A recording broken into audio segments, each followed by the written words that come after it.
The City of Euclid and I seem to have a tenuous relationship at best. I don't quite understand all the reasons why.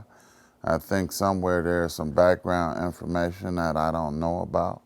I've heard rumors, but nonetheless, as I reach out and attempt to work with the city on a regular basis, it's not always, met with the same, they're not always willing to speak to me. So I don't understand that, and I'm willing to work with them in any way I can, and I would really appreciate the support if they could provide me with, security, somebody to serve as a deterrent from the police force, opposed to standing by and always waiting for something to happen. I think it almost began when I first opened up the business almost 3 years ago. And my goal was to be able to provide good programming for youth and teens to come out and have some fun, and also, have some educational stuff going forth as well. So with that, I began by having a few teen programs, and they became real popular. Once they started getting popular, kids started sharing our programming, our skate session on teen media.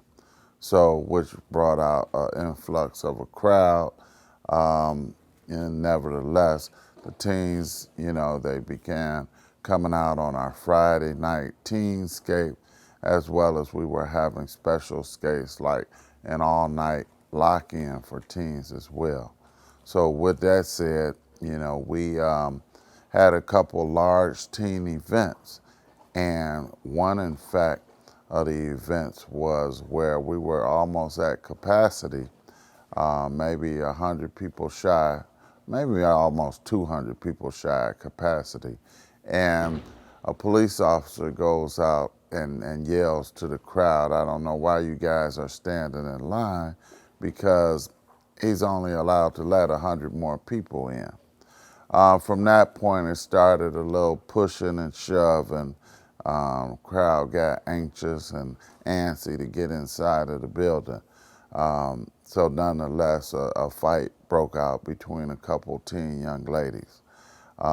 Instead of the police trying to intervene, break up the fight, they end up trying to disperse the crowd with pepper spray and things of that nature, and I guess different tactical gear that they wanted to, try out on some of the youth and see, I guess, what the effect would be.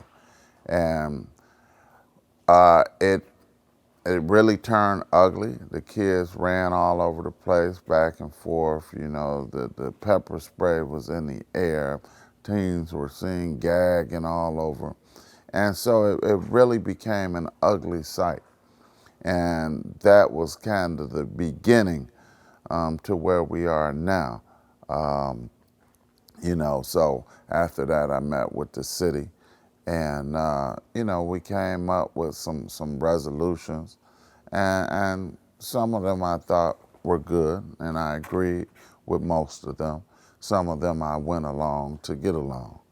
And so now we're here in a place where,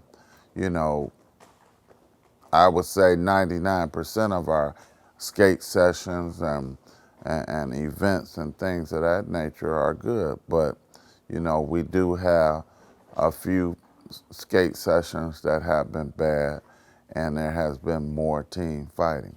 So throughout it all, I've consistently changed the rules, where we started out 3 years ago with like 4 or 5 different days a week that teens could skate on and enjoy themselves. Now we're down to 1 day where teens are allowed in on Saturday only, and that's during a family skate and only with their parents, who have to sit with them throughout the whole session. So that's sort of where we are today. It was interesting is, You know, I've gotten comments from the kids because I try to build rapport and relationships with those kids. And one young lady just mentioned to me a few weeks ago, and she said, Meg, we would never fight inside of the skating rink. Uh, you know, we're going to fight down the street. And so I had to explain to her, first of all, you shouldn't be fighting. And nextly, you know, down the street is not good because, you know, you shouldn't be fighting, and the skating rink is being held accountable for your actions. And so, you know, I think she understood it. But at the same time, I think there's a lack of respect for the police because I don't think the police meet these kids where they are. You know, they don't feel like, you know, the love. Um, you know, so I think building community with some of these youth would work will help quite a bit. And so that's something that hasn't been done. So I think, you know, the problem is far bigger than Meg skating rink attracting youth. You know, they have their issues with the fighting, which has been going on since the beginning of time. I fought as a child, and so, you know, it still continues. We just have to find better ways to intervene and engage children in more positive activities.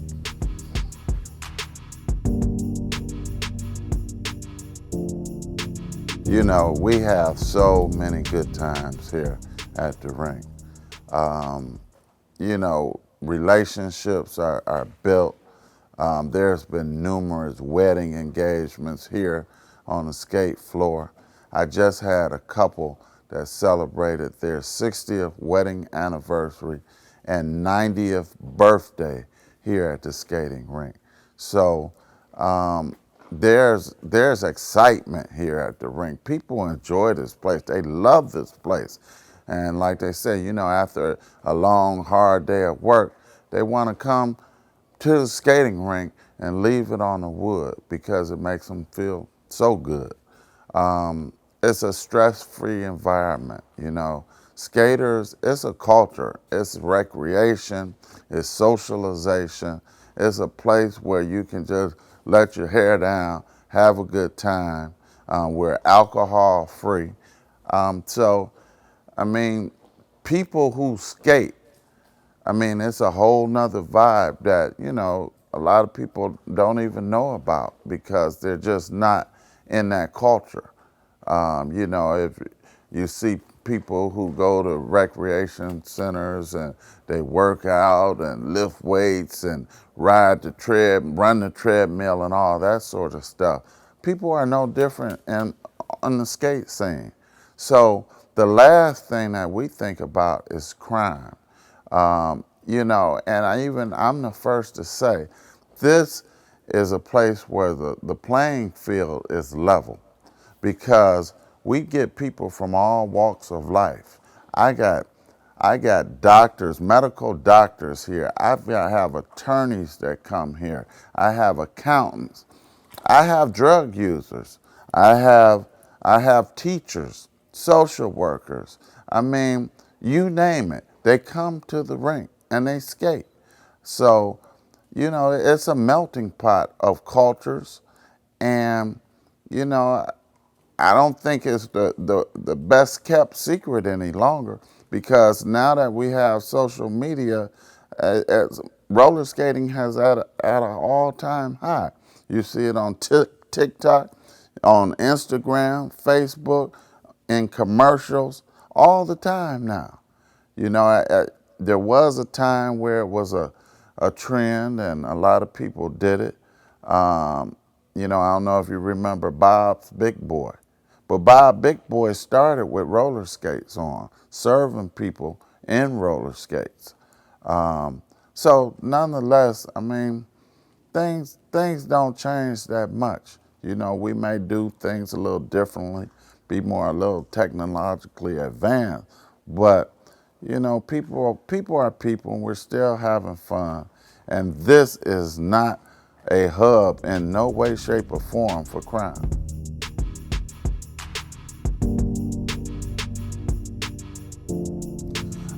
I think its absence would be a void because the skating rink has been a staple in this community for so long.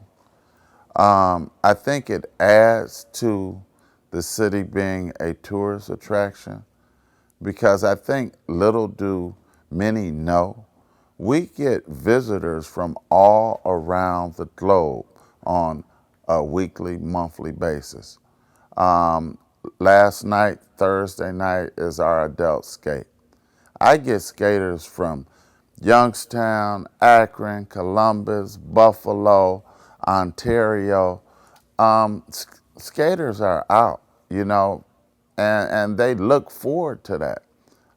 There's many skaters who don't even they schedule their days off based on our adult skate on Thursday, so everybody is off on Friday, especially if they're coming from far places.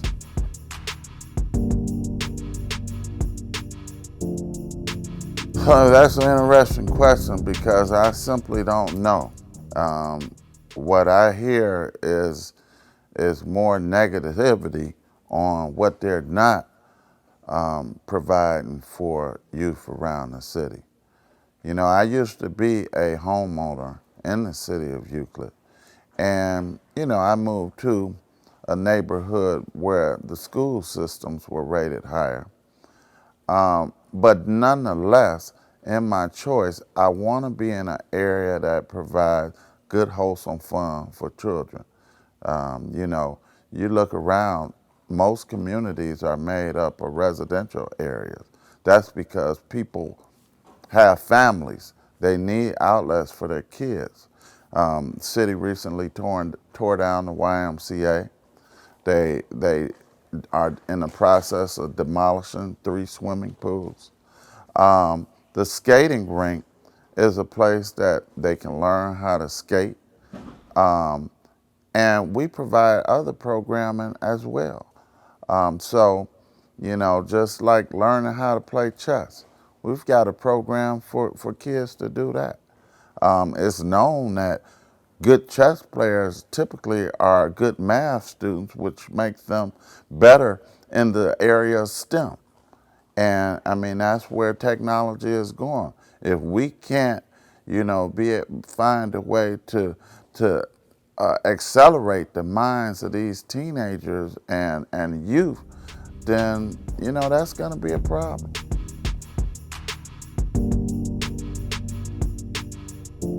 It's so representative and indicative of what this city has become. I hear jokes about people calling this city South Africa, and reason being because the administration is top heavy with all white Americans. This city is close to 70% African American, but yet and still the administration nor the decision makers of the city don't look like their residents. That's the number one problem that I have. And so I saw that as they walked in the courtroom. You had the mayor, you had the police chief, you had the law director, you had the assistant law director, you had a council person, none of which looked like me. And, quite frankly, it's so difficult to find inroads with them because I don't know if they can empathize or feel the same way that we feel about this skating rink. So to say with the court hearing, it was tough. That was already intimidating walking in, and seeing these, the top brass of a city.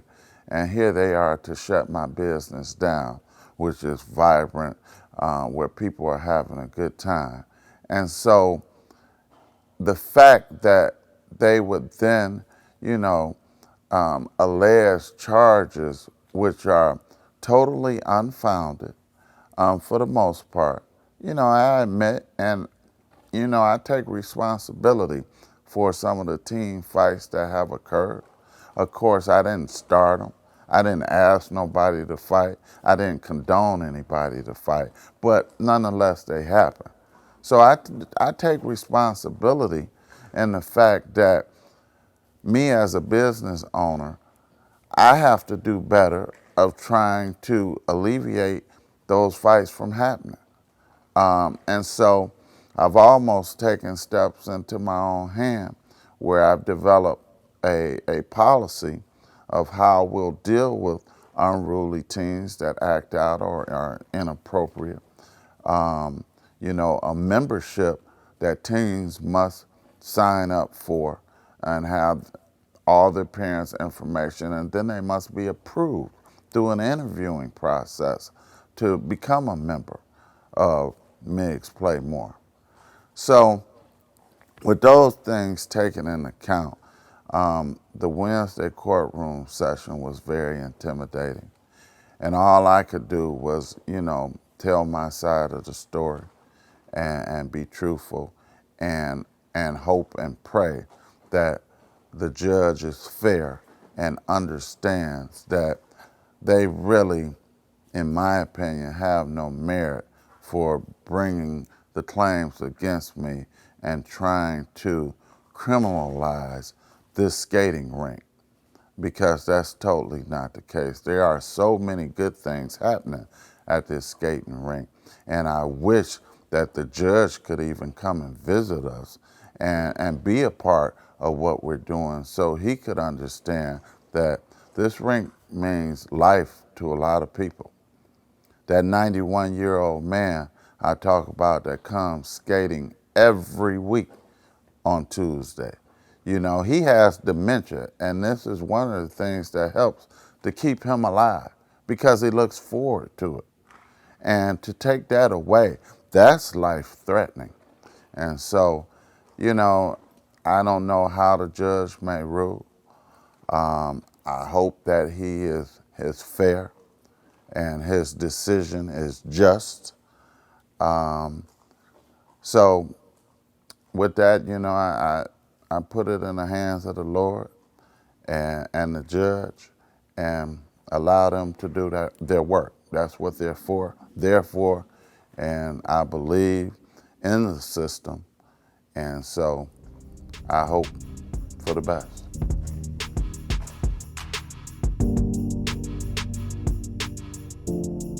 It's the first time that I had ever heard such a story. It sort of blew me away. And, immediately I felt like, let's find a way to capture the perpetrator if this in fact really happened. I don't think you can, say that our business played a role in that situation, the accusation and allegation of rape. But nonetheless, if I may have some factual information or, some video footage or somebody, an employee or somebody knows something about it, let's get to the bottom of it and help this victim to be able to, find some type of closure if this is a real, criminal activity or something that occurred. I mean, let's get to the bottom of it and get somebody locked up. And I'm willing to help in any way I can through any video footage I may have, through interviewing myself, employees. I'm here to help the police.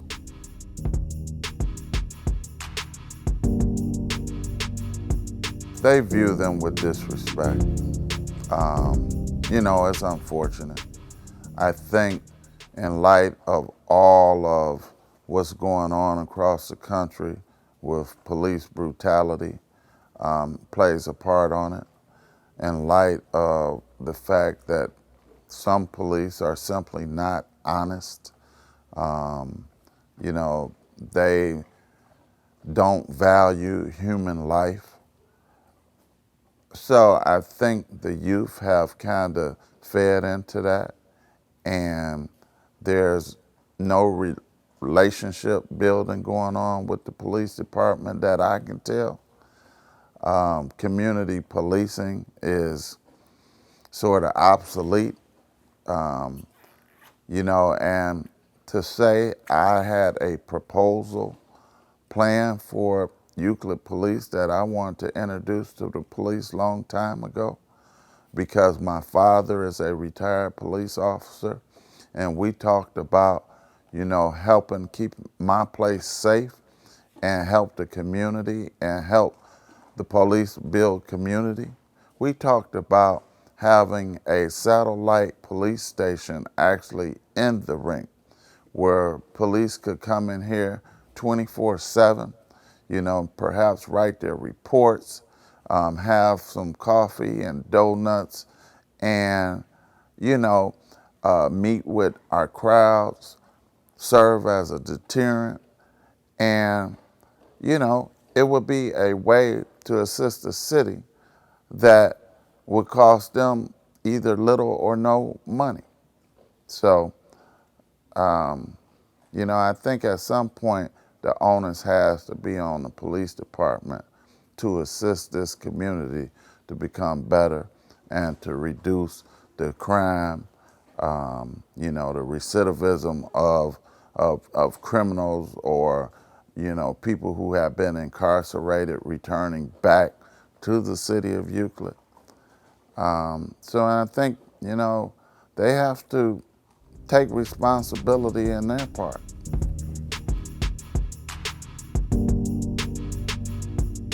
Firstly, I've attempted to contact the city on numerous occasions. Even in our memorandum of understanding, that was my idea. It wasn't the city's idea. I came up with the memorandum of understanding, and you know, it was tweaked between the city and I. But I've increased the lighting outside. I've increased the video coverage, you know, security surveillance inside and outside of the rink. You know, I attempt to talk to the kids. I attempt to get to know my customers. You know, I have relationships with so many of the teens that come in here, and they tell me everything, you know, who's starting the fights, who I shouldn't let in, who I should let in, and why I shouldn't let these people in. You know, because this problem is not new. They've even shared videos and things like that of these incidents happening at other neighboring rinks around, because the problem is not new. So I've, I've worked, I'm willing to work with the city as best I can. My door has always been open. I even initiated a weekly email with Captain Cutwright from the Euclid Police Department, which didn't last very long because of his condescending attitude, and he was always looking for a negative when it wasn't there. And so, you know, but I've had Euclid Police here. I'm still willing to have Euclid Police here. You know, my doors are open, and, you know, I think they're a valuable part of the city, and I would like to share our resources with them, and help to make this place more secure so that we can reduce crime in the city, which is, from what I hear, at an all-time high right now. So it's not only Meigs, Pla-Mor, it's happening across in different wards of the city. So I think the fact that they put a lot of the blame on Meigs, Pla-Mor for bringing criminal activity to the city is just not a good look. They're painting the picture for whatever reason that they want to share with the world. I mean, it's a fact that, we've got Burlington right next door. I've talked to the managers and the regional managers of Burlington. They talk about how high their shrinkage and theft are. Those are serious problems for a business. And, that brings a lot of police calls and, they lose a lot of money based on that theft. So we have so many issues here in the city that the police need to, just work with business owners and residents more to try to reduce and eliminate some of these problems. I'm a little naive personally. I don't like to look at race. I grew up in Cleveland Heights when it was a mixed area primarily.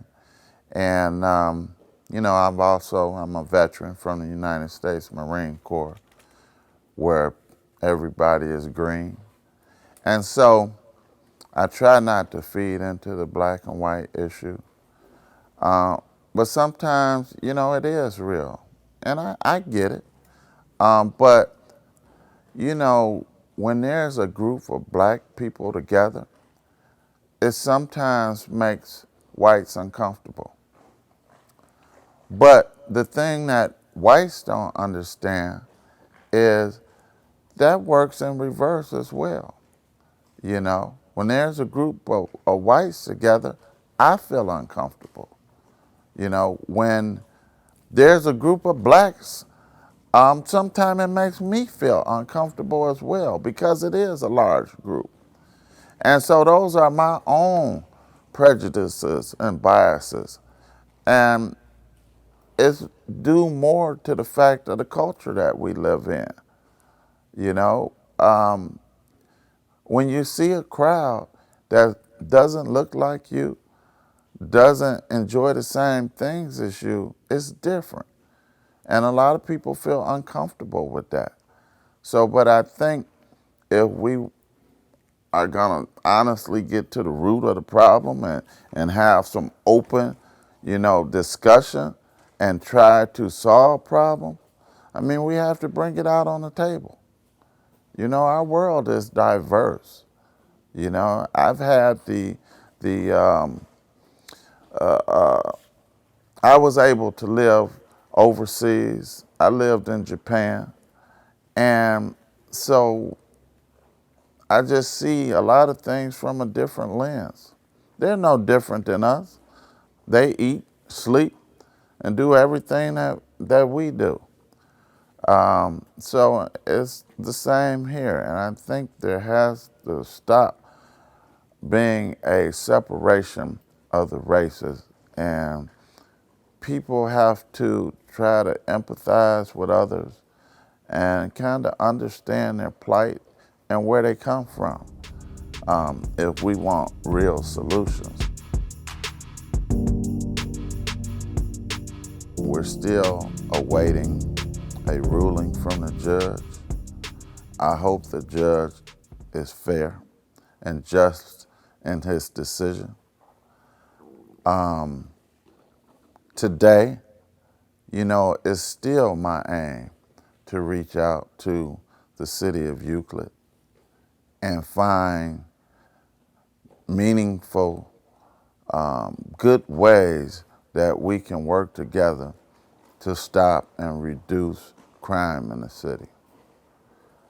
Teenage fighting, particularly with the little girls fighting, that's a major problem. And if I were a city official, that would be alarming to me.